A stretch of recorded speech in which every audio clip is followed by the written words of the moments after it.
એને ફોસીની જ સજા આલવાની બેન, એને જીવવા જ નહીં દેવાનો, ફોસીની સજા જ આપવાની.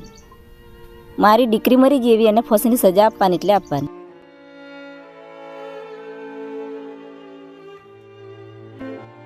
બેટા કરીને જ બોલાવી છોકરીને, બેસી જાય એમ કીધું. અમને જોઈને અમે હાથ બી નથી કર્યો, ગાડી ઊભી રાખી દીધી.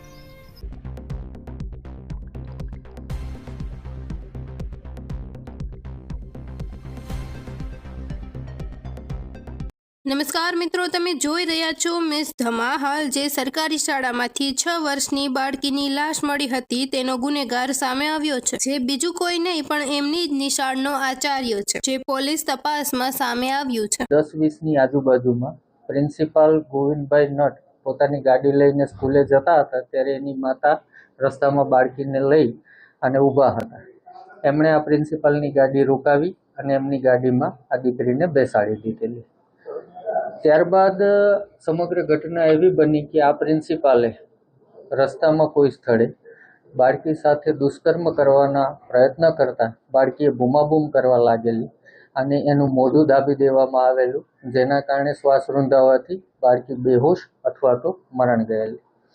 ત્યારબાદ આ પ્રિન્સિપાલ પોતાની ગાડી, જે સંપૂર્ણપણે કાળા કાચવાળી ગાડી રાખે છે, આ પ્રિન્સિપાલે પોતાની ગાડી શાળામાં જઈ નિયત જગ્યાએ પાર્ક કરી લોક કરી દીધેલી. સાંજના આશરે 4:45 એણે ગાડીના કાચ થોડા ખોલી નાખેલા, જેથી કોઈ વ્યક્તિ જોવે તો એવું પ્રસ્થાપિત થઈ શકે કે ગાડીમાં પૂરાઈ ગયેલી. આ ઉપરાંત જ્યારે શાળા છૂટી ત્યારે પ્રિન્સિપાલે બધાને રવાના કરી દીધા અને પોતે પોતાના હાથેથી ઉપાડી આ બાળકીની લાશને જે જગ્યાએ મળી ત્યાં મૂકી દીધેલી અને બાળકીનું દફતર જે એની ગાડીની લેગ સ્પેસમાં પડી ગયેલું અને ચપ્પલ પણ ત્યાં નીકળી ગયેલા ગાડીમાં, એ ઉપાડી અને બાળકીના વરખંડની સામે ખૂણાવાળી જગ્યાએ મૂકેલું, જે અમારી પૂછપરછમાં બાળકોએ સ્પષ્ટપણે જણાવ્યું હતું કે આખા દિવસ દરમિયાન આ દફતર અહીંયા નહોતું.